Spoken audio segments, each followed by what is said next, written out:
just so you know that we are recording the session. So it's 10 o'clock and we're going to go ahead and get started. I thank all of you for being here today for our health and wellness class on taking medications the safe way. I'm really excited today. This is going to be an awesome presentation. We have one of the pharmacists with us from RX Outreach, Marc Breneman. He's awesome. He's done some other classes, community classes for us and with us. And so I'm really excited to have him here today. So let me just tell you a little bit about Marc before we get going. Marc Breneman was born and raised in St. Louis, Missouri. He graduated college with a chemistry degree at Baylor University in Texas. And he promptly returned to St. Louis to teach high school pharmacy. Chemistry. High school chemistry. High school chemistry, not pharmacy. Sorry, Marc. After 3 years of teaching, Marc began pharmacy school at the St. Louis College of Pharmacy. And after school, Marc started his pharmacy career at Schnucks Pharmacy, our local Schnucks here, where he worked for close to 5 years before moving to his current position with us at RX Outreach. And we're really excited to have Marc with us on our team. So he's been a staff pharmacist at RX Outreach for nearly 2 years, and Marc verifies prescription medications, he dispenses medications, he counsels patients, he answers clinical questions, and he supports the entire pharmacy team. So Marc is currently a licensed pharmacist in 19 states. So that is awesome. So we are so happy to have Marc Breneman with us today. So I'm going to go ahead, guys, and get ready to turn it over to Marc. Now, if you have questions as we go along, I know Mary and Leanne are there, and she can kind of just let us know, Mary and Leanne, if there's questions, if we need to stop at any point, you can just kind of just say, hey, I've got a quick question, or you can put it in the chat. I'll kind of keep a lookout for that too. But just let us know, just stop us if you've got any questions, and Marc will answer those. So I'm going to go ahead now and turn it over to Marc. I appreciate it. Thank you for your kind intro. I just want to reiterate, yes, please interject with questions. We're going to keep this interactive as best as we can. Yeah, as specific or as broad of questions as you care to ask, I will do my best. So let me pull this up for us and we'll go ahead and get started. All right, so today we're going to talk mostly about how to use our medications safely. It's a really important topic for those that are taking lots of medications or not a lot of medications. We know a lot about medications and the good things that they do. We also know a lot about the medications and some of the side effects that they have. So we just want to make sure that we're good stewards of our medication, and that's pretty much what today is all about. So this first slide here is just going to tell you where we got our source material from. You can see the website at the top. It's called MUST. It's Medication Use Safety Training. That's where they get the MUST for seniors.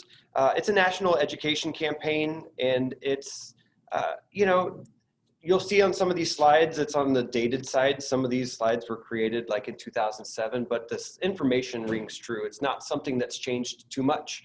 We're going to keep things broad kind of on this, but like I said, if you have specific questions, please interject at any time. So here's what we're going to review today. We're going to talk about the general risks and benefits of our medication therapy. We're going to talk about some differences that exist between prescription medications and over-the-counter or non-prescription medications. Sometimes we refer to those as OTC, over-the-counter. You'll probably hear that from me a lot. Some common medication use problems. So what are some of the culprits that we know happen that kind of put us at risk? We're going to talk about that. And then finally, we're going to talk about knowing those problems, what are some ways that we can improve our safety? Some of those that are just listed here are just increasing communication between you and healthcare professionals. That includes doctors, nurses, pharmacists. Some of you might see like physical therapy, so physical therapists. We are a wide network, and most often if you are seeing somebody for your healthcare needs, they are a healthcare professional. Keeping a medicine list. So we're going to talk about that quite a bit. It's a great way to make sure that you are logging the changes that happen with your medications, but as well as just making sure that everything is current, so that when you do see multiple doctors, everybody is kind of on the same page and there's just no miscommunication that happens. It's one of the biggest ways that we see errors happen, is just miscommunication. And then finally, understanding your drug facts label. So if you can understand what the facts on the back of the label say and some of the medications that you find on there, increase your education level for that, then we find that your outcomes are much better. So let's go ahead and proceed. So first, we're just going to talk, what is a medication? Well, or a medicine. A medicine is a drug that changes how your body works, or it's used to treat or prevent a disease or a symptom. What I kind of like to talk about when we talk about medicines and what they do to our body, we know we take a medicine for a reason. We want it to change our body. Our cholesterol is high. We take a medicine so that it changes our body so that it can decrease our cholesterol. That's a good effect. But there are some effects we don't necessarily have control over that can be bad or negative effects. We call those side effects. So we take a medication to change our body for sure. If we have diabetes, we take a medicine to decrease the sugar in our body. Like I said about cholesterol, blood pressure, we take a medicine to decrease the pressure that we have in our body system. But those medicines also have effects that we don't necessarily have control of. It would be great to say, we're going to take this and we want all the good things and we don't want any of the bad things. That would be an ideal situation. And there are some drugs or medicines that are relatively low when it comes to side effects, but that's why you have your healthcare professionals. We want to maximize the benefit and we want to lower the risk. So if we can act in your best interest as part of a team to do that, then that helps decrease the risk and it increases your safety. When used correctly, medicines can lead to better life quality, healthier life, longer life. There's plenty of things that we could list here, and I'm sure you could make your own list on how you've seen the medicines increasing your quality of life. That's what we want. We want them to be used safely. We want them to have better quality, healthy, longer life, and minimizing the risk for those errors. So that's what we're going to talk today. How do we use our medicines the safest? So the first thing we're going to distinguish our medicines into is two categories. One is prescription medications or medicines. The other one is what we call over-the-counter medications. Sometimes we call them non-prescription medications. Simply meaning those are medicines you can go to your pharmacy and buy without a prescription. Sometimes your doctor might even write a prescription for your non-prescription medications. They write that prescription just so that they can remind you or tell you how they want you to take that medicine. Most oftentimes, though, they won't. They'll just say you can go to the local pharmacy, grab some Tylenol, grab some Advil, grab some Tums.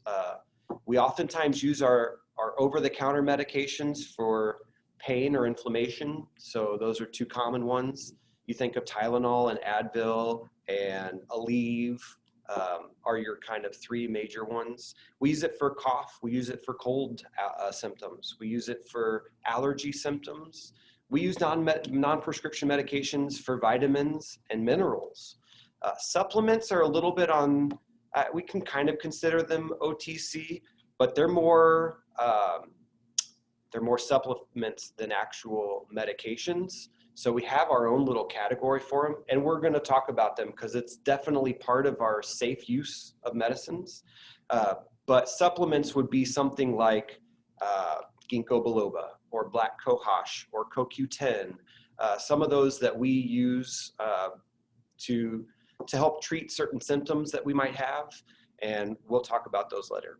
But the main distinction is for all of your medications, please, please, please read and follow the directions.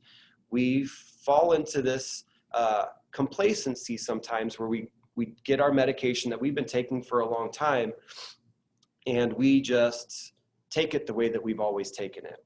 And sometimes your doctor might make changes to your prescription medication, and he may have told you, or maybe he made the change and told the pharmacy, and the pharmacy put it on the label.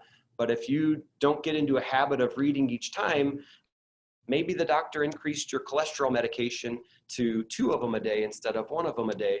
And if you don't read the label, you may miss that. So we just advocate over and over and over again.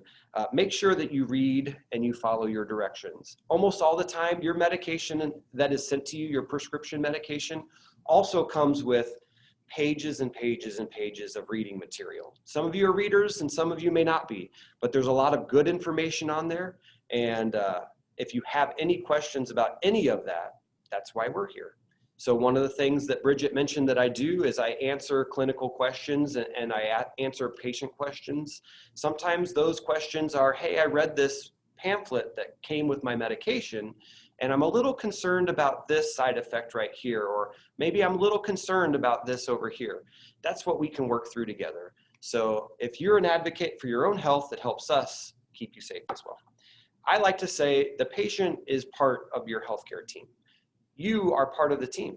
And if you don't feel like part of the team, that's something that, you know, we need to change, because we're kind of moving away from the doctors and the pharmacists will take care of everything and I'll just get my product at the end and take it. We're moving towards, let's be a collaborative team together, doctors, nurses, pharmacists, patients. You're part of the team. Make sure that you are advocates for your own health as well. All right. Here we're talking just a little bit about the difference. I kind of alluded to some of this. This is a Venn diagram. So the stuff that you see on your left that's in red, that's stuff that is strictly kind of prescription only material. So it's prescribed by a healthcare professional. I told you that sometimes your doctor might prescribe some OTC items. You don't have to have a prescription for those. They just do that just so that you know how they want you to take it. And then those prescriptions should only be taken by the patient that they're prescribed for. Please don't go sharing your blood pressure medication or your diabetes medication or your cholesterol medication because it helped you or it worked for you. You might have really good intentions, but we're talking today about how to safely use your medication, and sharing your prescription medication with others is not a safe use of that medication. On the right side in the purple, you see OTC, or over the counter. That's self-prescribed. So they still have on the back how to take it, your directions, and you should stay within those directions. The maximum of, for say like ibuprofen, which is Advil, your maximum is 1 to 2 every 4 to 6 hours. Don't go taking 3 or 4 of those at a time. That's a prescription dose. And some of you might even have a prescription for ibuprofen 600 or ibuprofen 800. That requires a prescription. Ibuprofen 200 milligrams, taking 1 to 2 of those, so 200 or 400, that would be your self-prescribed dose. You are okay to take that dose. One thing we're going to talk about though is OTC items. Make sure you're informing your doctor and your pharmacist which ones you're taking, because those still might have interactions with the medications that you're on. And the goal here is to keep you safe. And if we aren't aware of what you're taking, it makes it difficult for us to do that job. In the middle is stuff that's shared by both. So in that gray area, you'll see it should be reviewed by your healthcare team, and it can cause drug interactions. So that's what I was alluding to. You can take all of those OTC items self-prescribed, but if we aren't aware of what you're taking, we don't know if those are going to interact with the ones that we've prescribed for you. So make sure that you let everybody know what you're taking and how much of it. So this will come more into play later when we talk about our lists, a medication list that you should keep with you on what you're taking. But that's just an importance that I want to stress here is, even if it's over the counter, and even if you think that it's not something that's going to cause a problem, that would be something that you just let us know, and we'll make sure that it's safe for you. All right, moving to the next.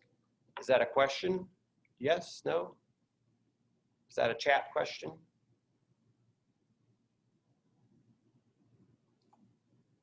Bridget, I think you're on mute. I can't hear you. Do we have any questions at this time, guys? All right. Okay. Nope, we're good. Thank you. That's great. Thank you. All right. So here's our section about dietary supplements. This is typically the section where most people have the most questions, just because we have a little bit more personal control over these. And probably what you hear most from healthcare professionals is, let us know what you're taking, because we know that some of these may interact with some of the medications that you personally might be taking. So these are, if you go to the local pharmacy and you grab your bottle, and on the back it says drug information, that's a non-prescription medicine. So those will be like your ibuprofen, your Tylenol, some of your cough and cold medicines, Benadryl. All of those are medicines that have gone through rigorous, studying to make sure that it is used and it's effective at treating what it is we state that it's going to treat. So Tylenol, we use it for pain. It's effective for pain. We know that it's effective for pain because we have clinical data on trials to say that it's effective. On the back, they can say drug information because it is a drug. Now, if you go and you pick up a bottle and on the back it says dietary supplement or supplement facts or supplement information, but that word supplement is there, then it doesn't necessarily have to have gone through the same rigorous trial data to make sure that it's effective. Sometimes we have trials that show that it can be good and it can be effective, but they don't have to. There's no legal requirement for them to have to go and do that. And because of that, you'll never see those saying, this will treat arthritis, or this will treat hot flashes, or this will treat. None of the dietary supplements can say that they will treat or that they will alleviate or mitigate. Most of the time, you'll see a claim that it promotes healthy bones. It can't say it treats osteoporosis, but it'll say it promotes healthy bones, or it promotes, or they'll use those kind of terms because they don't have the data to say that it actually does that. They just know based upon what they think, and they know how it works, that it will likely promote that health. Because of that, you'll see here, especially there at the bottom, for herbal remedies, that includes dietary supplements. Manufacturers do not have to prove that their product is safe, that it's effective, or that it even contains the ingredients on the label. We say that as just kind of a disclaimer. We know there's plenty of reputable companies out there making medications, but because they are not under the same stringent requirements, and they're not even, the FDA has limited reach on how to regulate them just from the law standpoint, then you just have to be really careful of which products that you use. Most of the time you'll go to a local pharmacy like Walgreens or a CVS, or a local, like, I used to work at Schnucks, that's a local grocery chain here that has pharmacies. And you'll trust that company will carry reputable products. You don't really have that same assurance when you're buying online, or if you're buying through a third party of some type. So you just have to be careful. There's plenty of good products out there, but because there's an avenue of being able to take advantage, then you just have to be careful. One thing I like to say here is there's a company called United States Pharmacopoeia, USP, and they will test medication, or supplements in this case, to make sure that if it says that it's got 200 milligrams of calcium in it, they'll test it. If it does indeed fall within those limits, they'll put their stamp of approval on it. Not every one of the manufacturers get that stamp. I'm sure they'll pay for that testing as well. but at least in my mind, it gives some sort of outside source that is lending some credibility to that particular supplement. So whenever, and this was a common question, is this good? Does this work? Most of the time I'll say, the first thing you want to look for is, does this have a USP stamp on it? It's just 3 letters, USP, and they'll have their stamp on it. And that means at least that supplement has been tested. That if they say that that's got echinacea in it in a certain milligrams, then that they've tested it, that's true, they put their stamp. It doesn't mean that echinacea works for whatever it is that you're trying to use it for, or that black cohosh works for what you're trying to use it for. It just means that what is stated in there is actually in there. That's kind of mostly what I wanted to cover here, and I figured we'd take just a little bit of time for questions, if there is any, because this is typically the point where there's a little bit more questions about the material. Mark, I want to say I thank you for that, because you're right. I mean, I've noticed you can get supplements at any store almost. Yeah. Almost any store you go to now has supplements, and I've always wondered, how do I know this is a safe supplement to get? And it's not a pharmacy, it's not a grocery store, it's just any type of store will sell them, you know, in bulk for $1. Everybody sells, dollar store, everywhere.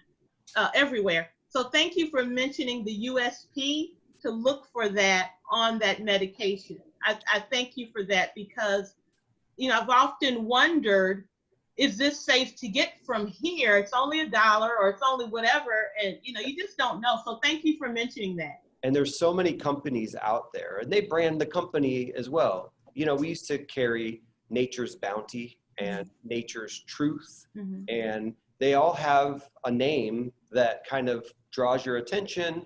You just got to be careful what you're buying, and make sure you're buying from a reputable source. If you're going to a local drug pharmacy, they're likely going to be carrying a reputable source. But if you're buying from www.supplements.com, I don't know. I just made that up. If there is a supplements.com, it might be a very reputable source. I'm just saying, just be careful. That's all. Are there any other questions? I think, Mary, did you have a question? Yes, we do have a question. Sure, absolutely. Okay. I usually buy my supplements in bulk. Yes. And I know there's a expiration date on there. And I've even called and asked about, is it safe to take them after the expiration date? And they were told they won't, you know, kill me, but they won't be as strong. And so I've thought about that, and I haven't made a decision whether to throw them away or double up on taking them. Sure. What's So, your opinion? I'll address a few things there. This is a very common question. And in general, for me, if you're talking about a liquid, I stick with the expiration date pretty strictly. Okay. Liquids, their potency and just the fact that they're a liquid, and a lot of times to make them more palatable, they'll put sugar in them. We just know that we just want to stick with the expiration date. Not that it's going to compromise your health, we just don't want it to, because we know that bacteria like sugar. And if you're talking about something that's really old, you know, yeah, it could be compromising your health. I love what you just said. That's for liquids. You say bacteria loves sugar? Yeah, bacteria, they love sugar. That keeps them alive. So whenever we talk about liquids, most of the time they're sweetened with some sort of sugar substance so that it's palatable to you, that you don't taste it and it's disgusting. They want medication to taste well because they don't want you to go buy somebody else's brand. You know what I mean? So they're going to make it taste well. Can I clarify now, when you're saying the liquids, are you meaning just dietary and herbal, or are you meaning also like over the counter, like liquid Tylenol or liquid? So I would say all liquids. So if you're getting it as a prescription, if you're getting it over the counter as an OTC item, or if you're getting it as a supplement. This is kind of just a generalization from me. I tend to stay pretty strict to expiration dates for liquids. Okay. Of course, as a professional, I can't really tell you to take it past the expiration date, just because after Sure. the expiration date, it's never been tested. It could compromise your health. It likely will not, but you know, there's liability on all ends on telling you, sure, go ahead and take it. But when it comes to tablets and capsules, we know they're not going to test it for years and years and years out, just because, number one, that's going to cost them a lot of money to test that long. And number two, if they tell you this is going to be good for 10 years, then they're not going to sell product for another 10 years. So from a standpoint of them, they're also going to be kind of keeping an eye out. If they give you a 1.5-year expiration date, then if you don't use it in a 1.5 years, then you'll have to go buy more. So there's a little bit of that too. Sure. But when it comes to tablets and capsules, there's just, I tend to have a little bit more leniency when it comes to the expiration date. It also depends on what type of product it is, like I said. So if you're talking about a prescription that you got from your pharmacy, that's been manufactured by a company that has to abide by good manufacturing processes, GMPs, that prevent them, and they have to test each batch that they do. They have to pull and they have to test to make sure that there are no compromises in that. And that testing just doesn't have to happen with supplements. And because it doesn't have to happen, I'm sure that it's not happening. So I tend to trust the manufacturing process of a prescription product more than I trust the manufacturing product or process of a supplement. So when it comes to supplements, I'll typically stay towards the expiration date as well. It's the prescription items that you have a little bit more leeway. And then another question that frequently happens with the prescription you get in your amber bottle, and it doesn't say it expires by a certain date, how long is it good for? We typically will just err on the 1 year side. If I dispensed it today is August 25th, it'll be good till August 25th the next year. So that's typically just a 1 year date, if it doesn't say expires on the amber bottle that you get. Did you have another question? Yeah. Yep. I have Sure. questions. Sure. We've got some more questions. Sure. Okay, I am into nutrition Good. more than anything. Up until 2 months ago, I took no medications. Okay. And I would use herbs, or shall I say, supplements. Mostly I'm into natural food. Like I ate garlic and turmeric, and that kept my blood pressure down. Okay. And when I failed to do it, my blood pressure went up. So I know it worked for me. And I used that for me, underline, because I know everything is different in our body. That's why we have prescriptions. Another thing, what is your take on food being medicine? Obviously, healthy eating is one of the best forms of keeping your body healthy, right? So Right. The risk factor for many diseases, for cholesterol, for heart disease, for diabetes, the main three is being overweight or being obese. And we know the best way to treat that is healthy eating and diet and exercise. So I absolutely, nutrition is definitely a component. It's a component that I'm aware of, but of course my formal training isn't in. You could talk to a nutritionist and they would give you much better information than I ever could.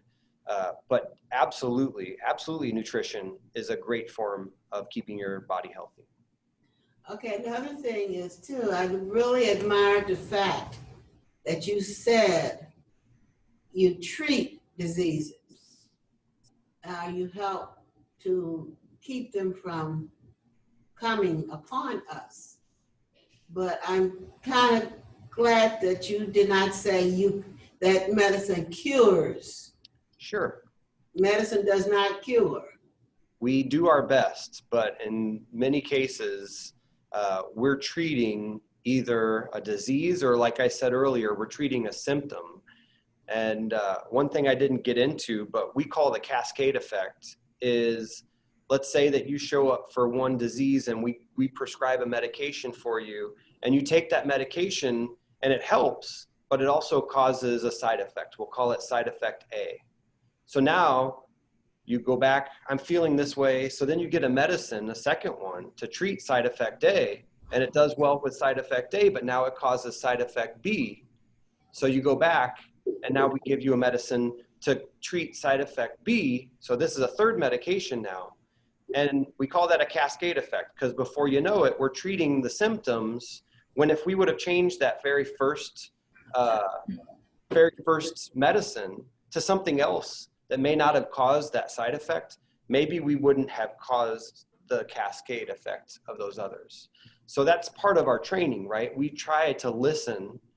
You know, part of being a good healthcare professional is being an active listener, because we're not just listening for what you take, we're listening for the side effects that you're also mentioning. And sometimes you don't mention them right out of the way because you may not recognize them as side effects.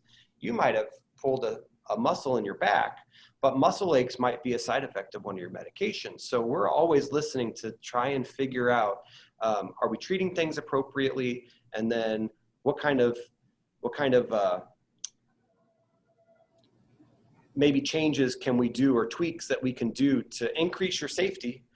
And you know, we don't want you to be on lots of medications. A lot of times we try to minimize as much as possible. That's right, because like I said, I'm totally against. Forgive me, I still respect your. That's all right. I am totally the opposite of taking medicine, or the opposite of being hypochondriac, because I know food does a great job. It has been given to us to keep us, we just are ignorant to the fact that we don't know what we're doing to our bodies. Definitely more natural, for sure. And I completely respect that. Yeah, okay, good. Grapefruit. I have been told by many people that they cannot eat grapefruit because of medication. So we know that grapefruit changes the way that some of our medications are broken down in our body. Okay. So there's certain enzymes that we have in our body that help break down medication. And if we affect those enzymes, then the medication might stick around in our body for a longer period of time, meaning it breaks down slower and it's around longer. And if it's around longer, a lot of times it has more of an effect than we want it to have. So that's why we tell you sometimes, a lot of it's with cholesterol medication, to watch your grapefruit, whatever you eat, or whatever grapefruit juice. We just know that that typically affects enzymes we know break down medication. And if we prevent those enzymes from doing their job by eating grapefruit, then our medication might be more potent in our body than we want it to be. That's all. Is there another food that's similar to that you know of? You know, off the top of my head, we know of grapefruit. It's a pretty common one. So grapefruit and lemon and orange, I mean, these are all acidic. They are acidic. Lemon and orange aren't necessarily the same type of interaction, at least not that I've heard of. So we don't necessarily treat lemons and oranges the same way that we treat grapefruits, for sure. All right, so we're at about half our time. I'm going to go ahead and keep moving forward unless there's anybody else that has a pertinent question. We'll have time for questions throughout, and we can always jump back if you think of something. So let's go ahead and move to the next one. Again, just to remind, we're talking about medicine risks here and making sure that we're using our medicine safely. So that's going to be mostly what we're addressing. I welcome questions of all types, but that's what the material here is going to be about. So it's important to know that all medicines have risks as well as benefits. And this is kind of what I was getting at earlier. The risks we just like to refer to as side effects. So everything we take medicine-wise, we take to change or alter our body in a positive way, but sometimes we just can't control the negative sides. And if there's side effects we can tolerate, then that's just a balance we always do. Is the risk low enough that the benefit is high enough, and then we go ahead and take it? And what we want is the benefit to be way up here and the risk to be way down here, because then we're getting maximum benefit with relatively no risk. A lot of times if we see it the opposite way, that's the times that we'll say it's probably not a medicine that we should take. Just the risks are too high and the benefit doesn't really necessarily outweigh the risk. So that's something as healthcare professionals we're weighing all the time. And we're listening to make sure that some of those things that you're saying aren't necessarily side effects that we know of for those medicines. So risks, they're of all range. So anything as simple as maybe just a little bit of muscle pain or headache or nausea.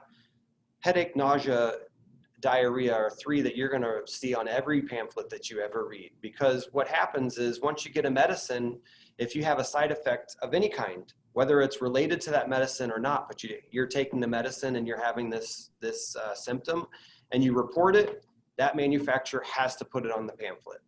So the headache could have been from something else, but they reported it, it's got to go on the pamphlet. So you'll see those basically for every medication. Now, sometimes we do know that headache risk is definitely for real. And then that's where our training comes in to say, yeah, that's probably due to the medication. Sometimes we're like, I don't really know. But it could be something even more severe, kidney and liver failure, or making irregular heart rhythm. So some medications have a tendency to have a risk of making your heart not beat regularly. So those are the ones we really take a look at. We make sure there's definitely things that we keep an eye on. And you mentioned earlier, what are some other foods? Of course, one that probably a lot of you may even be on is Coumadin or warfarin, or what we carry as a generic called Jantoven. They're all three the same medication. It's an anticoagulant that we use to kind of thin our blood. And we know that green leafy vegetables, they counteract the efficacy of that drug. So we say, if you like your green leafy vegetables, perfectly fine. But make sure if you eat a lot of green leafy vegetables that you're pretty consistent with that, because then we can adjust your warfarin dose to accommodate for your use of green leafy vegetables. We just don't want you eating a bunch one day and then not a bunch the next day, and kind of going back and forth, because then it gets really difficult to make sure that medication, the amount that is being used, is stable. Another one that is dependent on food is Synthroid or levothyroxine. It's a synthetic thyroid hormone that a lot of people take. So I'm sure some of you are even on it. It's best to be taken on an empty stomach. It just has very predictable absorption in your body if we have nothing in our stomach. It doesn't mean you can't take it with food. It just means if you take it with food, not all of it might be absorbed, or some of it might have a difference from day to day. And we know that even a small change in thyroid hormone has a large change on the body. That's why we talk about it in micrograms, not milligrams. We're talking micrograms. Real small doses have a big change on the body. So those are two that are right off the top of my head that I know are food-related dependencies. So you will just want to make sure you're reading the labels. If the label says to take with food, try your best to take it with sometimes it doesn't have to be a meal, but make sure you're taking it with food. Sometimes it's an absorption issue like Synthroid. Sometimes it's a stomach upset issue.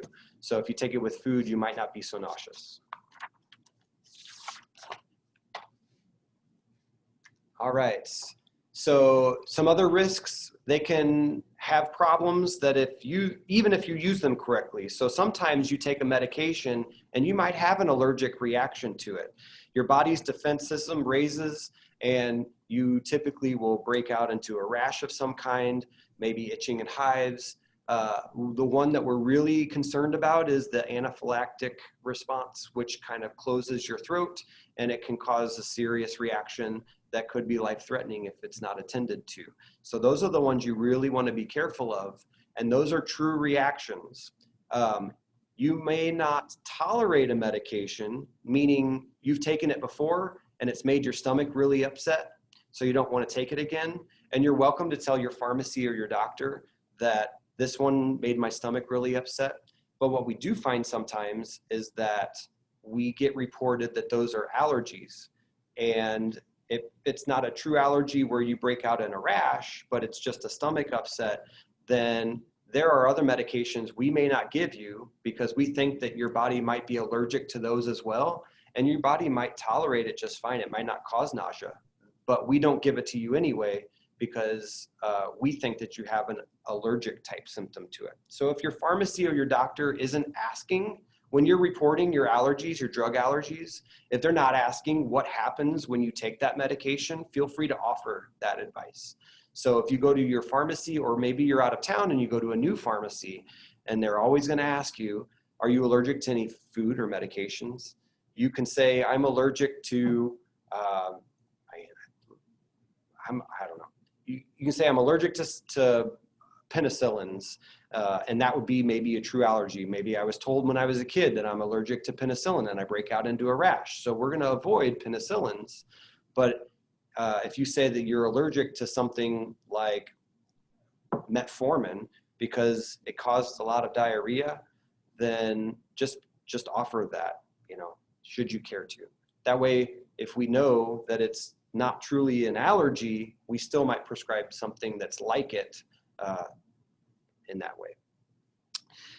So we have this allergy versus side effect kind of just comparison. And we just want to make sure that you're aware of both. And a lot of people like to report an allergy to medications they just don't want. I don't want it. I've taken it before. I did not tolerate it. And that's fine. You're welcome to let us know. And a good pharmacist will respect that and make sure that we've got all the notes to make sure that we stay away from that. But if you say that it's an allergy, but it's not a true allergy, sometimes we'll stay away from meds that might actually help you, just as a side note. And then at the bottom, it's small in that red, but it's really important. Make sure that every healthcare provider, that's every pharmacy or pharmacist that you use, every doctor that you use. And a lot of times we have many doctors now. We have primary care, we have a few different specialists. The common theme to think is that they all talk together and they all, report together. And if you're staying in the same system, they might have access to your chart. But if you're seeing doctors outside of your normal system, then they may not have the same access to your information and the changes that happen. So make sure that every time you talk about what you're taking and anything that's new, so that we keep as accurate data as possible so that we can keep you safe. And that goes into that communication. Communicate, communicate, communicate. We'll do the best to you as well. Any questions at this point? Nope. All right. So we're going to talk just briefly about medication or medicine use problems. What are medicine use problems? They are any bad things that can happen to you as a result of taking only one medicine or even several medicines. So they can prevent you from getting well as fast as you'd like to. They can make you sicker. They can lower your quality of life. They can cause disabilities, accidents, injuries. Any of these problems with the way that you use your medications can cause any of those things. It's one of the reasons why we say take those prescribed medications as they're prescribed. If you don't think that they're working, talk to your doctor, let them make adjustments. Don't make your own adjustments to your prescription medications if at all possible. We don't want you to get into a situation where your use is unsafe. And these are some of those problems. So we look for these as well. So overuse, taking more than prescribed or recommended. Taking unnecessary medications is a big one.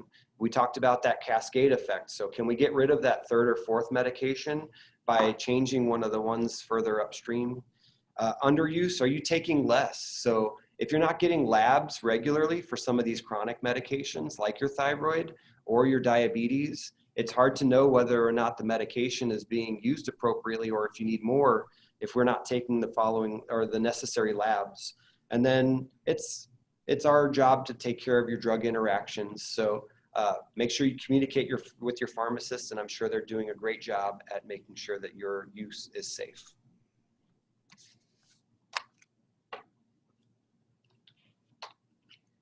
So drug interactions, this is one that I was kind of referring to earlier. It occurs when a drug interacts with another drug. It could interact with another food, or sometimes it interacts with alcohol or some other beverage that we might be using. So again, you may think that it's not a big deal that you take this or you take that, but make sure that you err on the side of over-reporting rather than under-reporting. That way we can make the necessary adjustments. So some of the examples we've even talked about. So grapefruit juice, and it has simvastatin is a cholesterol medication. That was the one that came to mind for me. Also amlodipine, I'm sure that a lot of people in this feed are probably even taking that medication. It's pretty common as well. And then we know of the example, alcohol and pain medicines. A lot of the pain medicines that we use make us drowsy, and alcohol will just contribute to that. It doesn't help you get better. A lot of people will also ask, can I use alcohol while I'm taking this antibiotic? It's a very common question. There's some antibiotics that if you take alcohol, you will get really sick. There's other antibiotics that you can take alcohol and not get sick, but in general, if you're on an antibiotic, it's because your body's immune system is trying to fight something, and alcohol dehydrates you and it does not put you in a state that helps you get better quickly. So my advice was always, if you're on an antibiotic, whether it interacts or not, it's just good to err on the side of not using alcohol, just because it does not put your body in a place that helps it get better as quickly as possible. It dehydrates you, and it will not help you bounce back.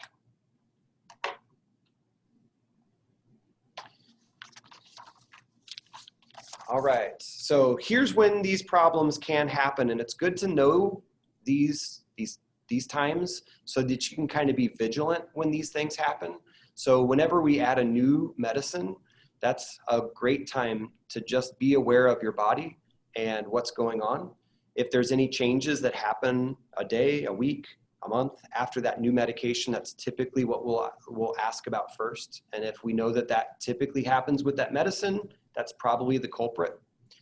When you stop a medication, so we know there's some will have withdrawal effect, but some others will, when you stop the medication, it will cause other things. For example, your cholesterol medication. Once you stop it, it takes a while for your cholesterol to build back up. But if you're not taking the cholesterol medication, your cholesterol will go back up if you haven't addressed it with other means like diet and exercise. So and some people, they diet and they exercise really great and their cholesterol is still really high. So sometimes you're taking it even though you're doing the right choices. But we know that medication, if you're not using it, it's gonna come back. Whenever you change doses, it's a great time to be vigilant with how it feels. When you take alcohol, obviously make sure that you are using it responsibly, but there's medications that we have that make us drowsy, and it put us at risk for falls, and falls will put you at a lot worse situation. So just make sure that you're being very mindful of when you're using it and what medications that you have that might make you drowsy, and that you're just being very responsible doing that. When OTC and herbal products are taken without the doctor or pharmacist knowing, those can definitely have interactions that we can't be aware of if we don't know you're taking it. So communicate, communicate, communicate. And the last one is it really can just happen at any time. So obviously with these top ones, if any of those happen, just be extra vigilant. But the importance of letting us know how you're feeling and what your body's doing and how things are going, it's very good to let us know so that we can constantly evaluate your therapy. And I think it probably, yeah, it's on the next slide, but I'm going to jump to it right now. At the very bottom, have your medicines reviewed at least annually. A lot of your insurance companies may even pay for an annual review. through what we call medication therapy management, or MTM. And sometimes your pharmacist will even reach out to you and say, hey, your insurance will pay for a yearly review of your medications. We call it a comprehensive medication review, where we'll ask, what are you taking? What dose? Who prescribed it? Are there any changes? What are you taking it for? So make sure that you're aware why you're taking the medications that you're taking, whether it's for, and we'll also ask you your disease state. So if you don't know why, we're going to take that medicine and we're going to try and match it to one of the diseases that you've said that you have. And if we can't match it to a disease state that you've stated, then maybe you don't have that anymore. There was miscommunication and that medication never got removed. So that's why we address this every year. Are you taking medicines you shouldn't be?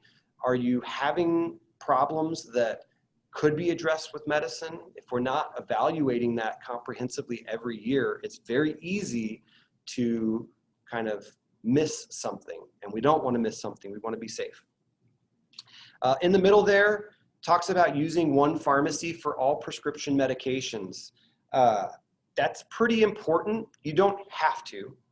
And I talk about, like, for us here at RX Outreach, we don't have all medications. There's plenty of brand name products that we don't carry. So for many of our patients, you can save on a lot of great medications, but if we don't have it, obviously you would have to use a different pharmacy to do that. So it's more important for us to communicate what you're taking, so when we're doing our job, we know what you're taking maybe at an outside pharmacy. But if you have that availability at all, it's better for you that the pharmacist has access to all that you're taking, who's prescribing it, what you're taking it for, and makes our job a little bit easier. You don't have to, but it's one thing for safety, that no matter who or what presentation you talk about, they're always going to talk about, try to use one pharmacy for all your prescription medications.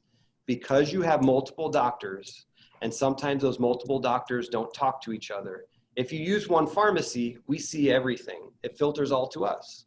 So we get your general practitioner, and we get all of your specialists, your pain management specialists, maybe your endocrinologist if you've got one, or whatever else.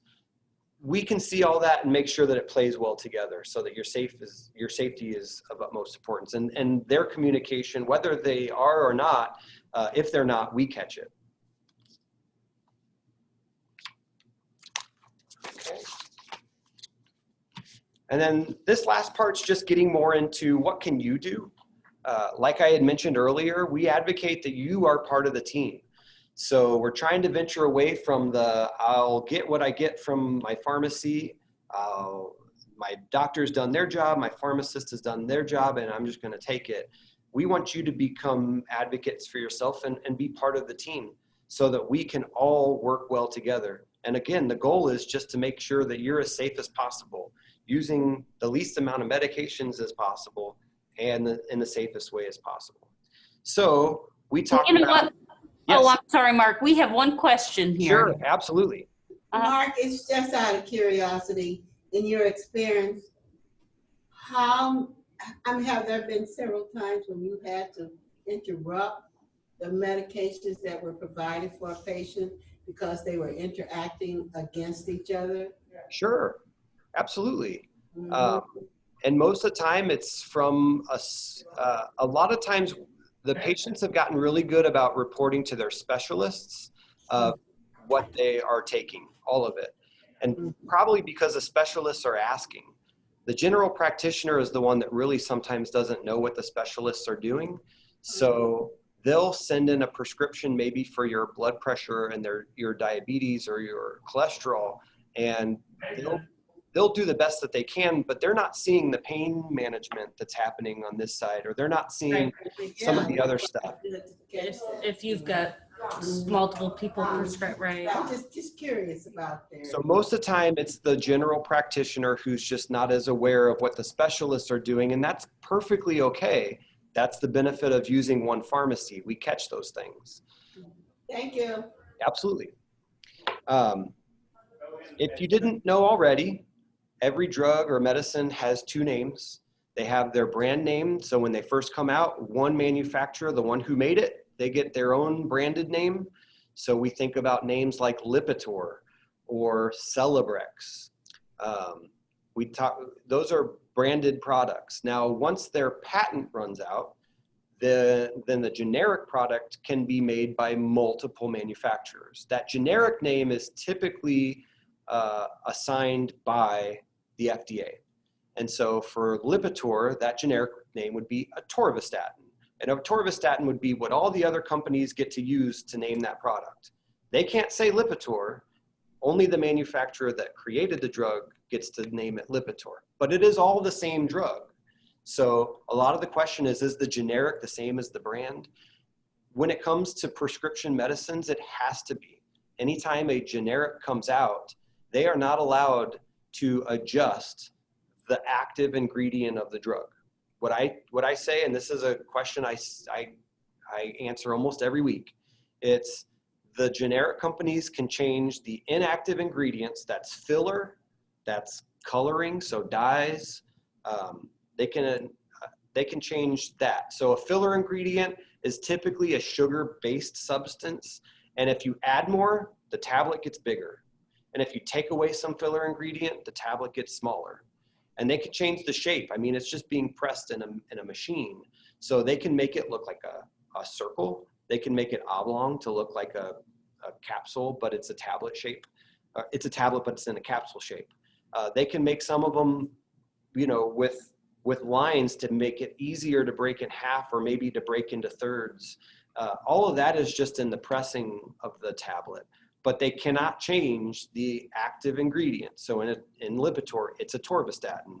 They cannot change how much that is, and that is strictly measured by the FDA. And whenever they create a batch, they test the batch.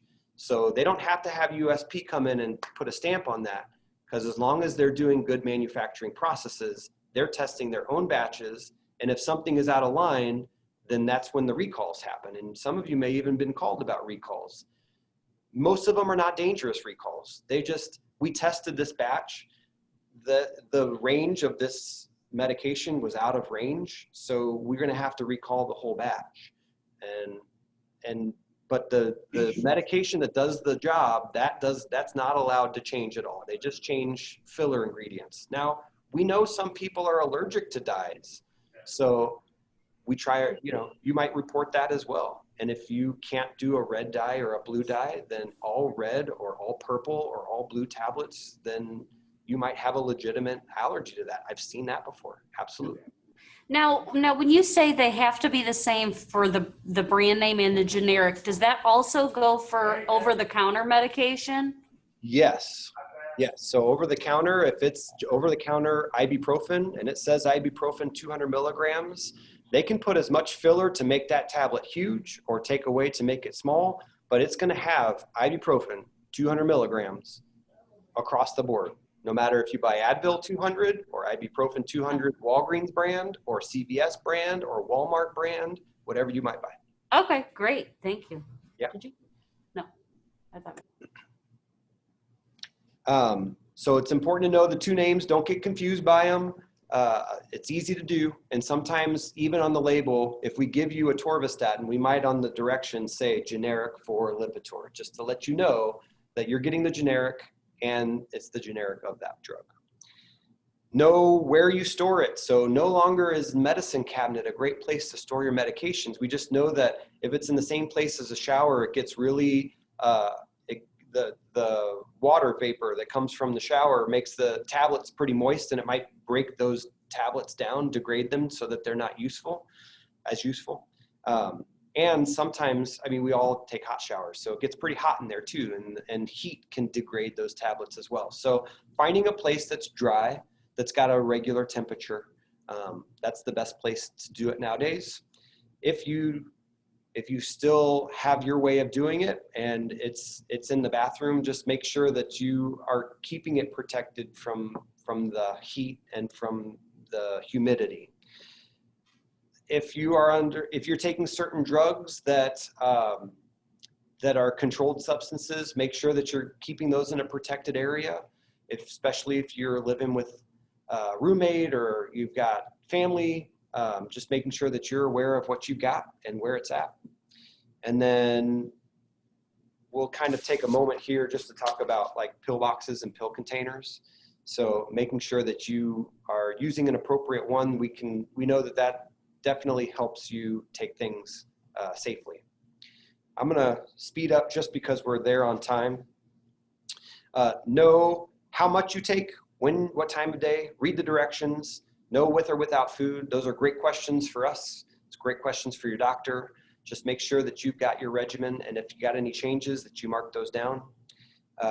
Ask, what should I be expecting? If we know that there's a common side effect, we could warn you beforehand. It's not to tip you off, to just kind of think, you know, I'm looking for this, I'm looking for this, but it's something that you can just be aware of. And some of those might be on the more severe side. So we just want to make you aware. So if that happens to you, you don't brush it off. You talk to us about it and we can keep you safe. The missing a dose, that's a very common question. What happens if I miss a dose? Depends on the medication. Cholesterol medication, you can miss a dose, you can miss a week probably, and your cholesterol is not going to bounce back. You know, just the process of your body making cholesterol takes long enough to where missing 1 day or 2 days or 3 days doesn't mean your cholesterol bounces back like that. But if you miss your blood pressure medication, you might notice that if you're taking your blood pressure from day to day.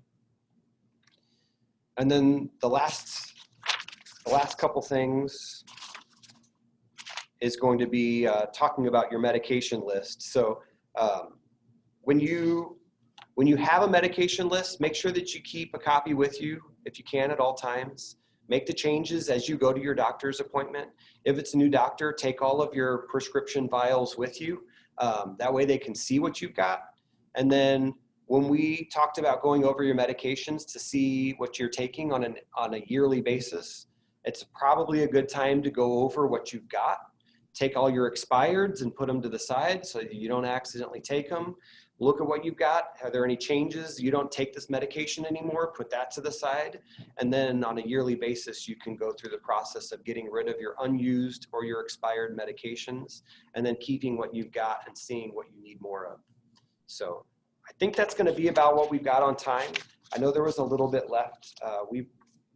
I don't know if Bridgette intended to post these or make these slides available to you, but there was that website at the very beginning, and I'll go back to the beginning that you can go to for any of that additional information.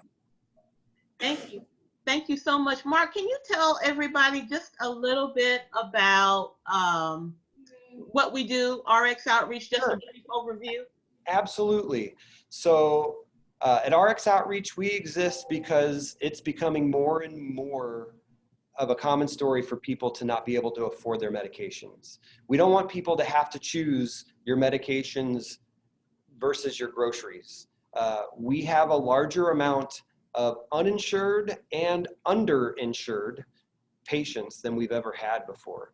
So when I mean by underinsured is you might have insurance, but your deductible is so high that it's practically you're paying the cash-based price of these medications, and they're outrageous. So what we do is we're an organization, if you are living at 400% of the federal poverty level or below, so that's based upon how many are living in your household and the money that's coming in, you could qualify for our services.